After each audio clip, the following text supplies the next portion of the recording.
ভাই কেমন আছেন আপনারা? দুপুরবেলা খানা খেয়ে ফেলাচ্ছি।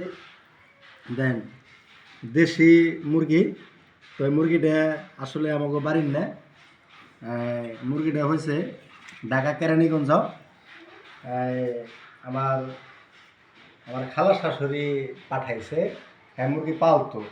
তো এই ডিম পাড়া মুরগিটা পাঠাইছে, আমাদের ডিম একটাও পারে না। এই যে দেখেন, এই দেখেন ডিম, দেখছেন ডিম। তো শখ করে বলে আমার লিগে পালছে। তো যেদিন থেকে ডিম দিব, যেদিনকে ডিমটা দিব ওই দিনকে মুরগিটা রেখে আসছে। তো মুরগিটা জব করার লগে লগে ডিম পাইতেছে একটা। আবার এই যে আজকে মুরগি রাঁধছে, কতগুলি ডিম দেখছেন ভাই? এই দেন আরো দুইটা ডিম, এই দেখেন আরো দুইটা।